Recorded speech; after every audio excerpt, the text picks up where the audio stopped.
नमस्कार दोस्तों, मैं हूं जीतू और मैं आपका बहुत बहुत स्वागत करता हूं आपके अपने YouTube channel Jeetu Revolutionary Farmer में। तो हम ये देख सकते हैं आज की हमारी जो विजिट है ये सोनीपत के पास हम देख सकते हैं नारा जो गांव है वहां पर ये देख सकते हैं हम चारा चराने के बाद सुबह का दूध निकालने के बाद इन बफलोज़ को ले आया जाता है। ये पास्चर्स हैं जो नहर के साथ ये जो ज़मीन है हरी भरी जो ज़मीन है, यहाँ पर जो नेचुरल घास है वो इनको चरने के लिए दी जाती है। और ये यहाँ पर जोहड़ देख सकते हैं, हरियाणा में इनको जोहड़ कहा जाता है। ये पानी से भरे ये पौंड हैं और इन तालाबों में इनको सुबह नहला लिया जाता है। इनका बॉडी टेम्परेचर जब रेगुलेट हो जाता है उसके बाद इन बफलोज़ को यहाँ पर चरा के और शाम को दूध के टाइम 3-4 बजे इनको लेके जाया जाता है। तो हम यहाँ पर देख सकते हैं काफ़ी अच्छा यहाँ पर ये जो इनके मालिक साहब हैं वो इनको मैनेज कर रहे हैं। तो ये देख सकते हैं जोड़ में नहाने के बाद, क्योंकि ये बेसिकली वाटर बफलोज़ हैं,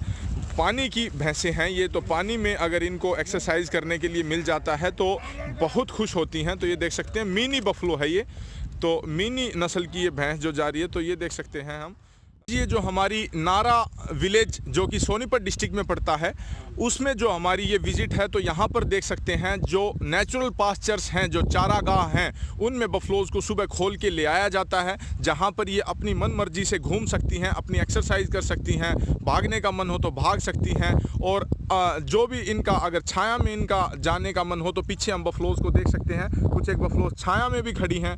और यहाँ पर देख सकते हैं जिसको धूप अच्छी लग रही है इन सर्दी में तो वो धूप में एंजॉय कर सकती है। तो ये हम देख सकते हैं बहुत ही शानदार यहाँ पर हमने इन बफलोज़ को यहाँ पर आज देखा है।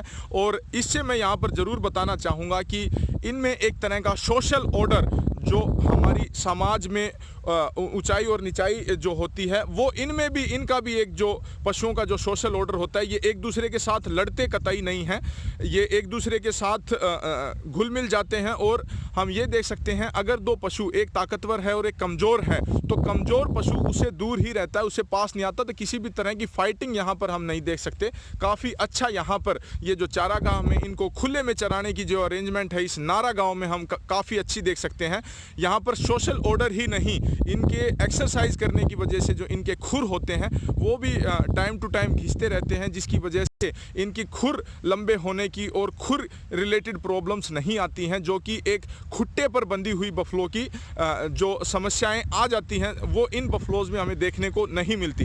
इसके अलावा मैं और जो मुख्य बिंदु हैं उनके बारे में स्ट्रेस करना चाहूँगा कि एक्सरसाइज करने की वजह से और स्विमिंग वगैरह करने की वजह से इन जोड़ में इनका जो मेटाबॉलिज्म होता है, इनका जो ब्लड सर्कुलेशन होता है वो काफ़ी अच्छा हो जाता है, जिससे कि इनका जो इम्यून सिस्टम होता है, जो इनकी रोग प्रतिरोधक क्षमता जो होती है वो बढ़ जाती है। ये इतनी जल्दी बीमार नहीं पड़ती जितनी कि खुट्टे की पड़ती हैं। तो ये हम देख सकते हैं बहुत ही शानदार यहाँ पर नारा विलेज में ये जो ग्रीन पास्चर्स हैं ये हम देख सकते हैं। तो इसके अलावा मैं यहाँ पर ये भी कहना चाहूँगा कि इनकी जो दूध की जो क्वालिटी होती है, एक बंधे हुए पशु की जो कि स्ट्रेस में रहता है और एक जो खुले पशु की जो फ्री रेंज ये जो बफलोज़ हैं, इनकी जो दूध की क्वालिटी होती है वो भी काफ़ी अच्छी होती है। उसका जो न्यूट्रिशन लेवल होता है, पौष्टिकता जो उसमें होती है वो ज़्यादा होती है। तो ये हम देख सकते हैं काफ़ी अच्छी अरेंजमेंट यहाँ पर इस नारा विलेज में। तो यहाँ पर देख सकते हैं इन जो भैंसों के जो मालिक हैं वो भी अपनी पशुओं को लेकर के आए हुए हैं। तो मैं आपको सीधा लेके चलता हूँ मालिक साहब के पास, जो कि बताएंगे कि कितने बजे वो लेके आते हैं और इसके क्या फ़ायदे इनको अपने पशुओं में देखने को मिलते हैं। तो बाबू जी नमस्कार। तो साहब कितने बजे आप इन बफलों को लेके आ जाते हैं? तो सुबह का दूध निकालने के तुरंत बाद इनको आप खोल लेते हैं, बेल झाड़ देते हैं और इनको आप चराने के लिए और घुमाने के लिए ले आते हैं। तो मैं ये जानना चाहूँगा कि आपकी खुद की बफलो हैं, भैंसे हैं या और भी किसी गाँव की? तो गांव की तकरीबन बफलो आप ले आते हैं। तो ये यहाँ पर देख सकते हैं बहुत ही अच्छा अरेंजमेंट हमें इस नारा गांव में देखने को मिला कि जो सर हैं उनको भी एक सोर्स ऑफ इनकम हो जाती है। सर ने बताया कि 200 रुपये एक बफलो के ऊपर लेते हैं वो, 200 रुपये एक बफलो के एक महीने के लेते हैं। तो अगर इस प्रकार से अगर वो 100 भैंसें लेके आए हुए हैं तो इनको अच्छी खासी इनकम हो जाती है। मालिकों को ये फ़ायदा हो जाता है कि उनको खुद फील्ड में नहीं घूमना पड़ता, जो कि किसी रोज़गार पर हैं या कि हाँ समय उनको परमिट नहीं करता अपनी बफलो खोल के ले आने की, तो ये हम देख सकते हैं ये अरेंजमेंट वो कर सकते हैं कि गांव में 1 या 2 बंदों की ड्यूटी लगा दें और वो उन पशुओं को आराम से चरा ले पूरा, और उनको भी सोर्स ऑफ इनकम हो जाएगी, और जो मालिक हैं भैंसों के उनकी भी भैंसों की एक्सरसाइज यहाँ पर हो जाएगी। हमें ज़्यादातर ये देखने को मिलता है कि जो जो खुट्टे पर जो भैंस बंधी रहती हैं उनमें क्या दिक्कतें आती हैं, खुर से लेकर के प्रजनन से लेकर के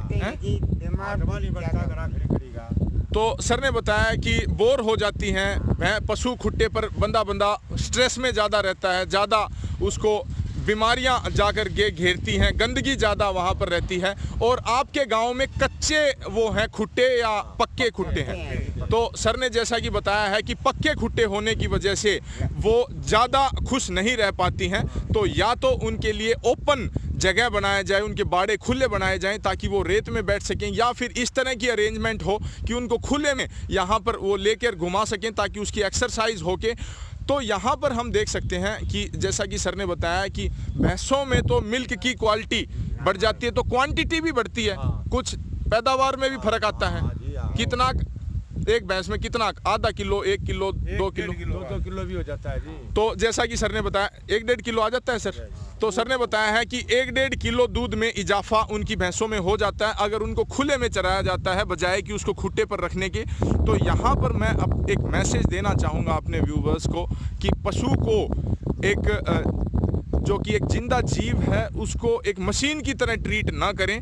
उससे क्योंकि आपको दूध उत्पादन होता है, उससे आपको दूध, घी, लस्सी, मट्ठा सारी चीज़ें मिलती हैं, तो उसको जितना स्ट्रेस फ्री रखेंगे उतना ही उसके दूध की क्वालिटी बढ़ेगी और आपको जो हेल्थ इंप्रूवमेंट जो उसके दूध पीकर होगी वो ज़्यादा होगी। तो यहाँ पर देख सकते हैं पशुओं को सुबह लेकर के आया जाता है और तकरीबन कितने बजे लेके जाते हो सर आप? 3 साढ़े 3 बजे फिर इनको वहाँ पर चारा डाल दिया जाता है और फिर उसको दूध निकाल लेते हैं। तो शाम का दूध चारा डालने के बाद निकाल लेते हैं और फिर शाम को पशुओं को अच्छी नींद आती है क्योंकि सारे दिन उन्होंने एक्सरसाइज की है। तो ये देख सकते हैं बहुत ही शानदार यहाँ पर खुला चौड़ा ये जो हम चारागाह देख सकते हैं। ऐसे ही अरेंजमेंट गायों के लिए भी हमें देखने को मिली है। हमारे हरियाणा के समाज में गोचर भूमि कहा जाता है। तो सुबह गायों को खोल दिया जाता है, उनको सारे दिन घुमा के लेके आते हैं, तो उससे जो उसकी दूध क्वालिटी और जो उसकी हेल्थ होती है वो काफ़ी अच्छी इंप्रूव होती है। तो वैसे ही गोवंश को यहाँ पर देख सकते हैं कितना ही अच्छी तरह से पाला जा रहा है। किसी भी तरह की इनको मानसिक टॉर्चर यहाँ पर नहीं देख सकते हैं हम।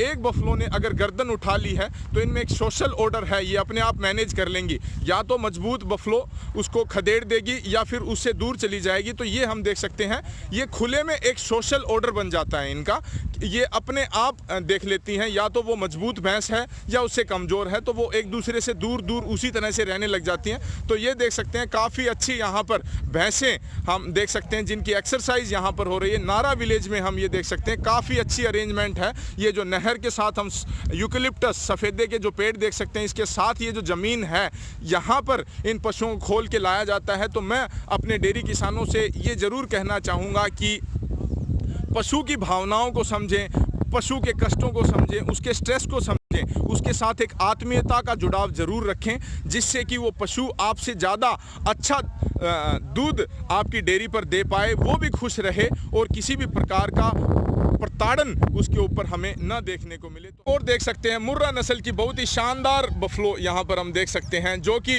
इस पास्चर में, इस चारागाह में सुबह चरने आई हुई हैं। शाम तक इनकी एक्सरसाइज होती है, कद काठी इनकी अच्छी उभरती है। हमें पता है कि अगर हम सुबह से लेकर के शाम तक बेड में सोए रहें तो कितना ही अच्छा अगर हम खुराक ले लें, चाहे वो प्रोटीन, फैट और हर तरह का न्यूट्रिशन ले लें, तो भी वो हमारे अंदर क्वालिटी नहीं आ पाएगी। शरीर की हष्ट पुष्ट जो मसल्स हैं वो उतनी अच्छी नहीं डेवलप हो पाएंगी। तो यहाँ पर देख सकते हैं इस बफलो का देख सकते हैं, मैं ज़रूर दिखाना चाहूँगा, पैर बिल्कुल सीधे हैं। देख सकते हैं फ्रंट जो लेग्स हैं काफ़ी सीधी इसकी फ्रंट लेग्स हैं, टेढ़ी टांगे नहीं होती जो कि कॉम्पिटिशन्स में देखी जाती हैं। तो इनकी नेचुरल एक्सरसाइज हो जाती हैं जिसके आर्थिक पहलू भी हैं। यहाँ पर कुछ चारा ये यहाँ से चर के चली जाती हैं, तो डेयरी किसान को अपने खूंटे पर ज़्यादा चारा नहीं चराना पड़ता है। तो ये हम देख सकते हैं काफ़ी अच्छी मुर्रा भैंसें। अगर इनको नेक एक्सरसाइज करनी हो तो ये माटी में टक्कर मार सकती हैं, इनको दौड़ना हो तो ये रनिंग कर सकती हैं, इनको जो कुछ भी करना है अपनी मन मर्जी के हिसाब से उठ बैठ खा पी चर सकती हैं। तो ये देख सकते हैं, इससे पशु ज़्यादा अच्छा खुश रहता है और जो उसकी जो मिल्क की जो न्यूट्रिशन जो क्वालिटी होती है, जो उसमें पौष्टिकता होती है, वो एक खुट्टे पर बंधे हुए सुबह से शाम तक जो पशु होता है उससे ज़्यादा अच्छी होती हैं। तो हम ये देख सकते हैं, ये जो फ्रेंडली फाइट जो इनके बीच में आपस में हमें देखने को मिल रही है यहाँ पर, बहुत ही शानदार दृश्य ये नारा विलेज के चारागाह का है कि ये जो पास्चर्स हैं, जो चारागाह हैं, वहीं पर एक बुल को भी पेड़ के साथ लाकर बांधा गया है। ये बुल मेटिंग सर्विसेज के लिए है। यहाँ पर जितने भी पशु आते हैं, जितनी भी भैंसें आती हैं, वो जब हीट में होती हैं तो ये जो बुल है उनको आइडेंटिफाई कर लेता है और हीट के टाइम पीरियड के हिसाब से उसको ज्ञापन करने में मेटिंग सर्विसेज यहाँ पर अवेलेबल करवाता है। तो यहाँ पर देख सकते हैं इस बुल के ओनर, और यहाँ पर बफलोज देख सकते हैं, यहाँ पर बांध दी जाती हैं और ये देख सकते हैं बाकी बफलो अपनी चरती रहती हैं। तो ये देख सकते हैं काफ़ी अच्छी अरेंजमेंट है। ऑपोजिट सेक्स जो होता है बफलो, जो फीमेल है, और ये मेल बुल हम यहाँ पर देख सकते हैं। ये मेल बुल ज्ञापन करने के लिए भैंसों को काम में लिया जाता है। तो मैं इनके मालिक साहब से यहाँ पर एक बार आपको मिलवाना चाहूँगा। तो सर नमस्कार। तो थोड़ा जोर से बोलना सर। तो सर मैं ये पूछना चाहता हूँ, ये बुल आपका है?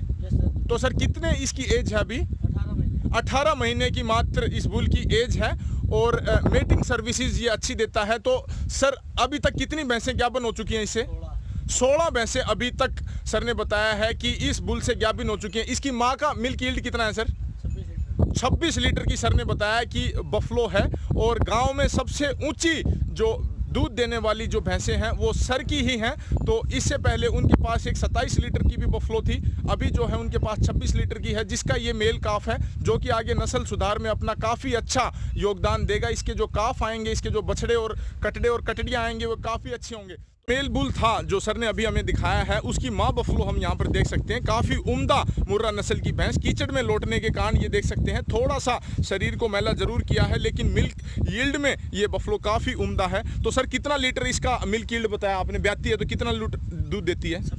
26 लीटर सर ने बताया है कि ये बफलो उनकी मिल्क यील्ड देती है। तो हम इसकी लेवटी और दिखाना चाहेंगे। उभरी हुई नसें हम साफ देख सकते हैं, जो कि ज़्यादा दुधारू भैंस की पहचान है। तो ये देख सकते हैं काफ़ी अच्छा यहाँ पर थन लेवटी। तो सर ये कितने महीने की ब्याई हुई हो चुकी है अभी? तो ये 8 महीने की हो चुकी है। तो अभी भी कितना लीटर दूध दे रही है? 16-17 लीटर अभी भी ये बफलो मिल्क यील्ड दे रही है। तो ये देख सकते हैं हमारे ग्रामीण क्षेत्र में काफ़ी अच्छा पशुधन यहाँ पर तैयार किया हुआ है। गांव नारा जो कि डिस्ट्रिक्ट सोनीपत में है, वहाँ का ये सीन है। ये पास्चर हम देख सकते हैं, सुबह भैंसों को खोल लाया जाता है, सारे दिन उनको स्ट्रेस फ्री किसी भी प्रकार का वहाँ पर खुट्टे पर बांध कर उनको प्रताड़ित नहीं किया जाता। तो ये उस बुल की माँ बफलो देख सकते हैं, जिसका इतना अच्छा बुल इन्होंने तैयार किया है, जो कि आगे अच्छी दुधारी जो अपने बछड़े और बछड़ियाँ पैदा करेगा। तो ये हम देख सकते हैं ग्रामीण कल्चर जो है वो भी काफ़ी रिच है। ज़रूरी नहीं कि ज़्यादा जो अच्छे ब्रीडर हैं वही अच्छी ब्रीड तैयार करते हैं। तो वो हम बुल वहाँ पर बंधे हुए देख सकते हैं। ये जो बुल है वो इसी का बुल है, और जो ज्ञापन के लिए जो भैंसें हैं वो इसके पास बांध रखी हैं। तो काफ़ी अच्छा गांव नारा डिस्ट्रिक्ट सोनीपत में ये हमें व्यू देखने को मिला।